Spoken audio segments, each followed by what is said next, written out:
शाइस्ता परवीन से जुड़ी बड़ी खबर मिल रही है। अतीक की हत्या वाली रात प्रयागराज में ही थी। शाइस्ता हत्या के बाद खुलदाबाद में रुकी हुई थी शाइस्ता परवीन, ये जानकारी मिल रही है। शाइस्ता के साथ शूटर साबिर भी था। भेष बदलकर कब्रिस्तान जाना चाहती थी शाइस्ता परवीन। अतीक को आखिरी बार देखना चाहती थी शाइस्ता परवीन। मोहम्मद आतिन ने अपने घर में पनाह दी थी, ये बात सामने आई है। असद का दोस्त है मोहम्मद आतिन। आतिन के पास मिला है असद का आईफोन। उमेश पाल की हत्या वाली रात में आतिन के पास फोन था। ये बड़ी जानकारी हम आप तक पहुंचा रहे हैं। भेष बदलकर किस तरीके से कब्रिस्तान जाना चाहती थी, और साथ ही ये भी है शाइस्ता परवीन को लेकर ये जानकारी हम आप तक पहुंचा रहे हैं कि अतीक की हत्या जिस रात को हुई थी उस रात को शाइस्ता परवीन वहीं मौजूद थी। खुलदाबाद में शाइस्ता परवीन रुकी हुई थी, और उसके साथ में शाइस्ता परवीन के साथ में बताया ये भी जा रहा है कि शूटर साबिर भी मौजूद था, और भेष बदलकर कब्रिस्तान जाना चाहती थी शाइस्ता परवीन। हमारे सहयोगी सर्वेश हमारे साथ जुड़ गए। सर्वेश, जरा बताइए आप, क्योंकि एक के बाद एक बड़े खुलासे हो रहे हैं, अभी और क्या जानकारी मिल पा रही है? क्योंकि शाइस्ता परवीन जिस दिन अतीक की हत्या हुई उस दिन वहीं पर मौजूद थी, भेष बदलकर कब्रिस्तान भी जाना चाहती थी, साबिर भी उसके साथ मौजूद था। देखिए, शाइस्ता परवीन के बारे में बताया जा रहा है कि 15 अप्रैल की रात वो यहाँ पहुंच गई थी, और वो जफर उल्लाह यानी कि आतिन के पिता के घर में यहाँ पर खुलदाबाद थाना क्षेत्र में मौजूद थी। आतिन वही है जिसे पुलिस ने गिरफ्तार किया था। दरअसल वो असद का एटीएम कार्ड और मोबाइल लखनऊ में उसने छुपाया था, और उस दिन उसने पैसा निकाले थे असद के एटीएम से, ताकि जो है 24 फरवरी को असद की लोकेशन लखनऊ में बताई जा सके। तो जफर उल्लाह अतीक अहमद के लिए काम करता है, और इसके साथ साथ देवरिया मोहित जायसवाल कांड में भी जफर उल्लाह आरोपी है। इसके साथ साथ आतिन जो है वो असद का दोस्त बताया जा रहा है। तो इसी कनेक्शन के जरिए शाइस्ता परवीन यहाँ पर आई थी और खुलदाबाद में जफर उल्लाह के घर पर रुकी हुई थी। और इस बात की जानकारी आतिन ने जब पकड़ा गया वो, तो पूछताछ में पुलिस को उसने बताया है।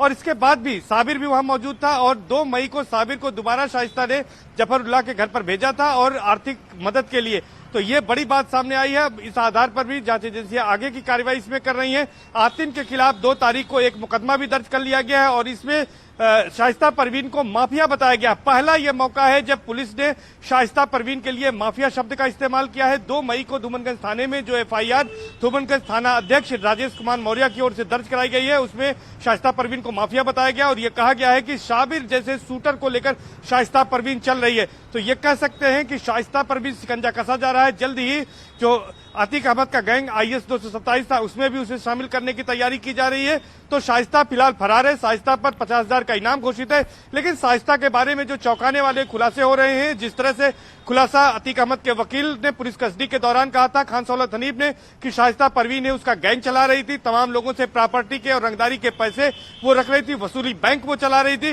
तो ऐसे नए रोज खुलासे हो रहे हैं, जिससे कि शाइस्ता की भूमिका भी बढ़ती जा रही है कि शाइस्ता किस तरह से न केवल माफिया थी बल्कि गैंग चला रही थी, वसूली बैंक चला रही थी। उसके बारे में जो खुलासे हो रहे हैं, बिल्कुल सर्वेश, क्योंकि अभी और कई बड़े खुलासे होने हैं जब तक कि शाइस्ता परवीन पुलिस की गिरफ्त में नहीं आती है। नजर बनाए रखिएगा। शुक्रिया इस पूरी जानकारी के लिए। और बड़ी खबर मिल रही है, शूटर गुड्डू मुस्लिम की लोकेशन जो है वो चेन्नई में मिली है, साबिर की लोकेशन कौशाम्बी में मिली है।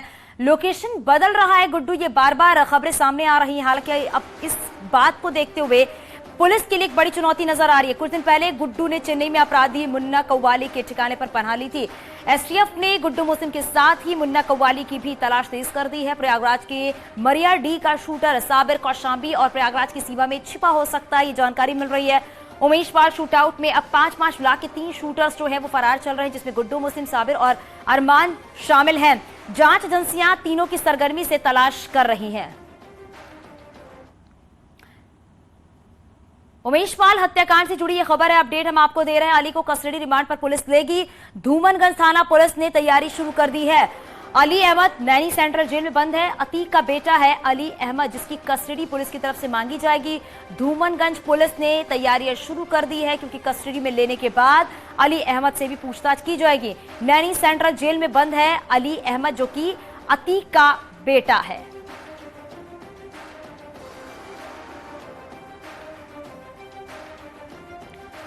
तो अतीक के बेटे अली को कस्टडी रिमांड पर पुलिस लेगी। इसके लिए धूमनगंज पुलिस ने तैयारी कर ली है। तो उमेश पाल हत्याकांड में एक और अपडेट आपको देते हैं। अरबाज और उस्मान एनकाउंटर की जांच की जाएगी। जांच के लिए न्यायिक आयोग गठित किया गया है। आज 2 सदस्यीय टीम प्रयागराज पहुंचेगी, घटनास्थल का मुआयना भी करेगी।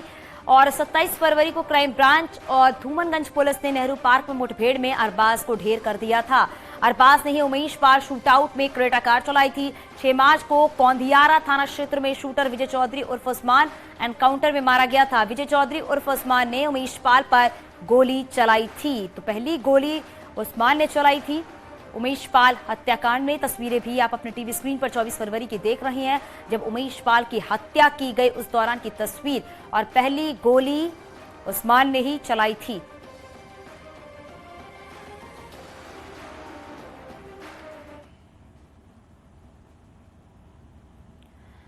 बड़ी खबर मिल रही है, अतीक अहमद से जुड़ी बड़ी खबर है। आपको बता दें, हत्या का बदला लेने की धमकी, प्रयागराज पुलिस ने एफआईआर दर्ज की है।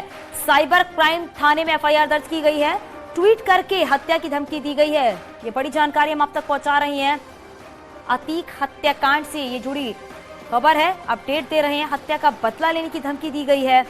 प्रयागराज पुलिस ने इस पूरे मामले में एफआईआर दर्ज कर ली है। साइबर क्राइम थाने में भी इस मामले में एफआईआर दर्ज हुई है और ट्वीट करके हत्या की धमकी दी गई।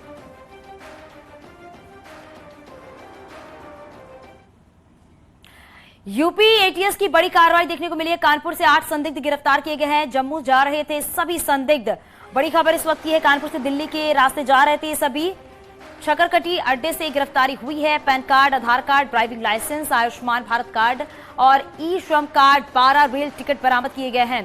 त्रिपुरा से अवैध रूप से बांग्लादेश सीमा पार कर भारत में दाखिल हुए थे ये सभी आरोपी। यूपी एटीएस आरोपियों की जम्मू जाने की वजह तलाश रही है। त्रिपुरा के अनवर के आरोपियों को बांग्लादेश से भारत में दाखिल कराया गया था, ये बात सामने आई है। अनवर सभी आरोपियों के फर्जी भारतीय पहचान पत्र बनवाते थे। तो बड़ी जानकारी हम आप तक पहुंचा रहे हैं। एक्शन में एटीएस नजर आ रही है और 8 संदिग्ध जिन्हें गिरफ्तार किया गया है।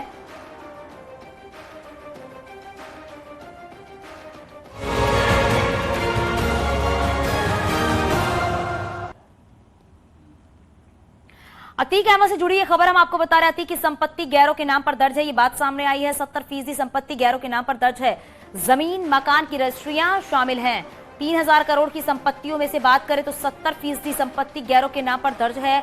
करोड़ों की संपत्ति अतीक अपने गैंग मेंबर, नौकर, अकाउंट से जुड़े सदस्यों और पुराने जानकारों के नाम करा देता था। जिस राजनीतिक दल के नेता से अतीक की बनी, अपने करोड़ों रुपए उसके धंधे में लगाया है। जिस जिले में गया वहां के लोगों को पार्टनर बनाकर अतीक ने संपत्ति खरीदी है। अतीक की काली कमाई नेता, डॉक्टर, वकील, होटल कारोबारी, ठेकेदारों के नाम पर दर्ज है। माफिया के घर वालों के पास महज 30% संपत्तियों की वसीयत है। माफिया की मौत के बाद माफिया की नामी बेनामी संपत्तियों का लेखा जोखा तैयार कर रही एजेंसियां और यूपी सरकार ने संपत्तियों की रिपोर्ट के लिए स्पेशल टीमें बनाई हैं।